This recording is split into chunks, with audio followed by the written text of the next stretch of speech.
Salut les amis de eSport TV, merci encore Gaël de la confiance renouvelée, merci de des likes, merci de des abonnés, merci également de baisser des commentaires, un plaisir renouvelé Gaël chaque fois de partager ngeen information yi mbokki sénégalais yi nekk fépp ci àdduna war nga xëpp ak diaspora ñu ngi leen di jaajëfal ñu nekk également ci dal hôpital yi ak ci kër yi tëdd feebar yàlla na suñu borom fëgg seen bopp ngeen wër ak jàmm ñu nekk ci kaso yi ngeen génn fa ak jàmm dellu seen njaboot tegu ci yoonu dëgg ñu dëddu àdduna suñu borom xare leen àjjana firdawsi et on avance ensemble te ñun mu yéexee ñu inchallah par la magie de eSport TV également on va parler de l'actualité et qu'au cœur de l'actualité gars dañuy waxtaanee ki nga xam ne nag mooy David James mu ne Sadio Mané jot na mu quitté Liverpool ak également geste bu magnifique bi nga xam ne kii di Kalidou Koulibaly defal na ko pour nga xam ne mooy donc Paco 12e gaynde ak aussi waa Barcelone mi nga xam ne aujourd'hui aussi ñoom ñi ngi pare pour dugal seen proposition pour le défenseur de Napoli mais d'abord yéen kaay bii di Stade ñëw ne une fin de saison sous haute tension li nga xam ne nag moo am foofu noonu ca Liverpool li nga xam ne mooy 3 trophées yi ñuy joué actuellement muy titre bi d'abord championnat bi ak aussi FA Cup mais également le 28 mai finale Ligue des champions boo xam ne aussi ce sera très décisif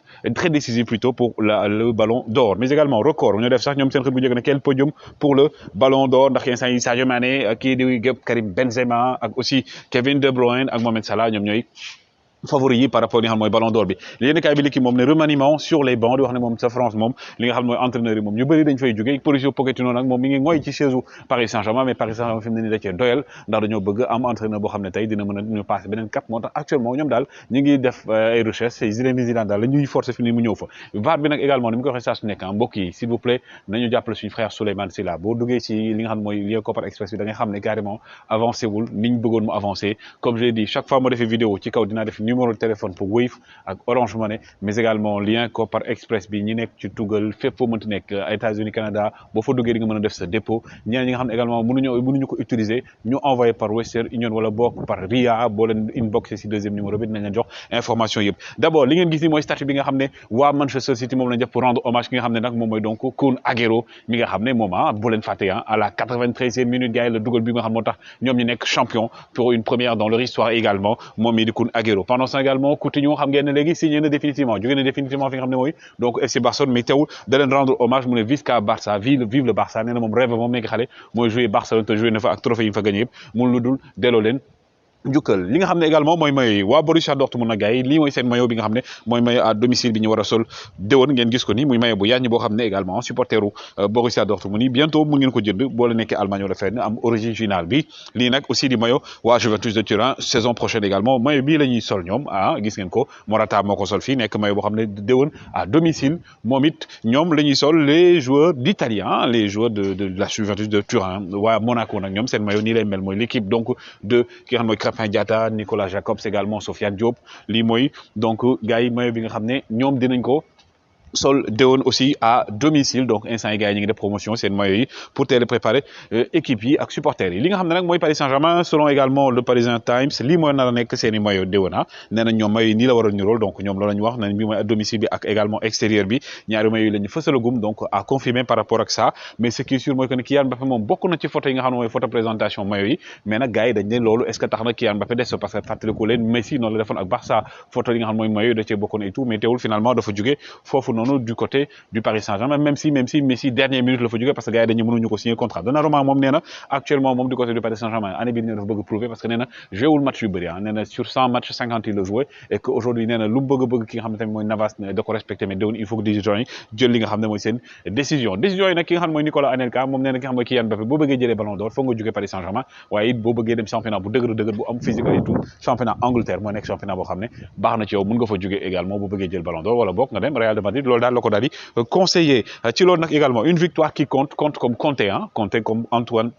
plutôt comme Antonio Conte donc Antoine en français Antonio Conte mi nga xam ne moom démb équipe am moo daal di dóor ki nga xam ne mooy donc Arsenal 3-0 waxoon naa leen ko ci Tottenham bu dóoree day jën a jege ngir mën a am chance nekk li nga xam ne mooy ñiy dem ci Ligue des Champions bi kii di Arsenal nag bu dóoroon day raw Tottenham dem fa fexe qualifié donc démb nag bi ñoo dóor Harry Kane moo dugal doublé ak également Heung-min Son mi nga xam ne actuellement gars yi il est à un but presque de ki nga xam ne mooy donc kii di Mohamed Salah moom it mook Sadio Mané seen particularité mooy duñu dugal penalty duñu dóor sax penalty boo koy dugal moo tax classement baa ngi nii donc 65 points pour Tottenham mi nga xam ne léegi 1 point la ko Arsenal rawee ki nga xam mooy Chelsea nag 3 points la rawee ki nga xam ne mooy 4 points boog la rawee ki nga xam ne mooy donc Arsenal rawee ñi nga xam ne nag moom mooy donc ñii di Tottenham aussi nekk si ginnaaw waa Real de Madrid ñoom démb nag dañu ils se sont baladés ñoom démb dañoo dóor 6 buts à 0 lañu doon levanté 6 buts à 0 avec bien entendu un triplé de ki nga xam ne donc mooy Vinicius Junior mais balaa boobu également ki nga xam mooy Karim Benzema actuellement il est le deuxième meilleur buteur de ki nga xam ne mooy donc du Real de Madrid égalé na le nombre de buts bu ki nga xam ne mooy Raúl González Blanco moo tax gis nga photo bi ñu wane si ñoom ñaar donc actuellement ils sont les deuxièmes meilleurs buteurs et devant il y a Cristiano Ronaldo et comme j'ai dit kii nag di Vinicius Junior dem triplé le dugal moom nag gis ngeen ko actuellement en 51 matchs il a marqué 21 buts et délivré 20 passes décisives Vinicius Junior bi nga xam ne actuellement donc c'est l'homme fort du Real de Madrid mais également du Brésil moom actuellement sax gars yi il est à un autre niveau lii nag aussi benn hommage bu mu rendre dem bi nga xam mooy Cristiano Ronaldo ndax moom dugalee dafa def célébration Cristiano Ronaldo Vinicius Junior qui a beaucoup d'admiration pour Cristiano Ronaldo boo xam ne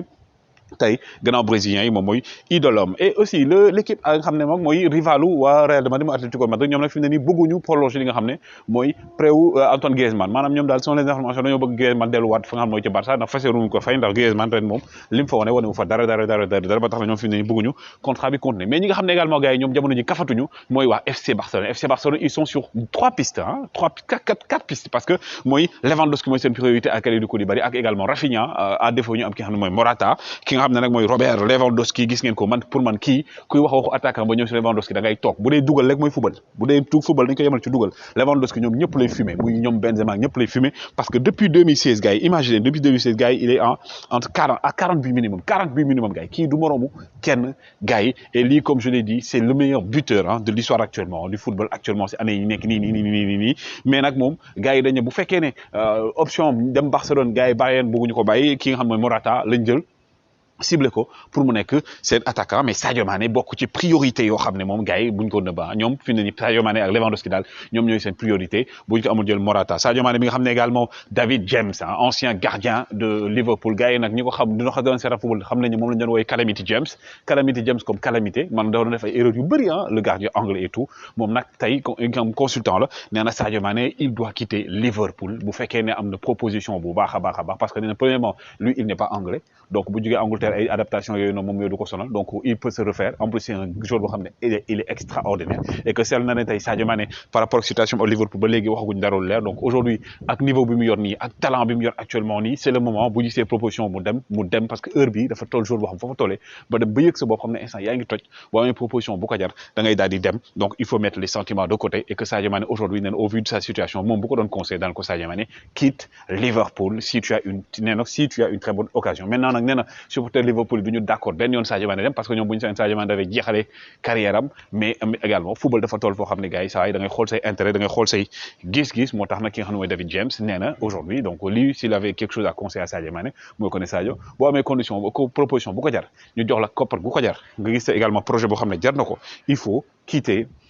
Liverpool parce qu'aujourd'hui gis nañ ne priorité Liverpool mooy prolonger xam mooy Mohamed Salah il y a Luis Diaz qui est arrivé et que Sadio Mané tey yóbbu na Diogo Jota banc ndax Sadio Mané fu ñu ko yóbbu rek ku ñu ko boole mu yóbbu la banc donc aujourd'hui donc moom nee na c'est le moment pour l'enfant de Bambali l'un des meilleurs joueurs du monde et également le meilleur joueur d'Afrique l'un des meilleurs buteurs de l'histoire de Liverpool wax naa leen ko actuellement il est à 120 buts donc deuxième meilleur buteur de l'histoire de Liverpool avec 0 penalty donc actuellement Sadio Mané donc c'est le moment de quitter selon James mais keneen ki nga xam ne également gars yi aussi waa Barcelone wax naa leen ko fi mu ne nii selon les informations données par Marca ñoom fi mu ne nii donc dañuy def première proposition jox ko ñi nga xam ne mooy Naples nee nañ Naples nag ku leen fay 45 millions ñu bàyyi Kalidou Koulibaly mu dem et que aujourd'hui xam leen ne la priorité du FC Barcelone c'est d'avoir un défenseur et que Xavi aujourd'hui ciblé na ki nga xam ne mooy donc Kalidou Koulibaly comme un joueur boo xam ne il est indéniablement indispensable dans une défense boo xam ne tey da nga bëgg a remporter ay trophée moo tax nag fi mu ne nii waa FC Barcelone je vous donne cette information donnée par Marca et par les médias espagnols mooy ne waa Barça dinañ def seen première proposition pour recruter ki nga xam ne mooy Kalidou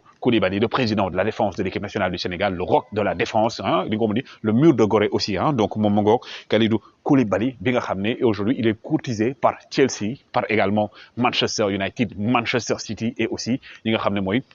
Barcelone parce que waxoon naa ko daaw tout est desoon daaw jéeg tout est desoon mu dem ki nga xam ne Manchester City ñu waxtaan et tout bi nga xam ne nag mooy De Laurentiis yokk prix finalement Manchester City tamit dem changer wu dem recruter le défenseur portugais mais seen xel bi léegi bàyyi ci Koulibaly. Pendant ce également le magnifique geste de Kalidou Koulibaly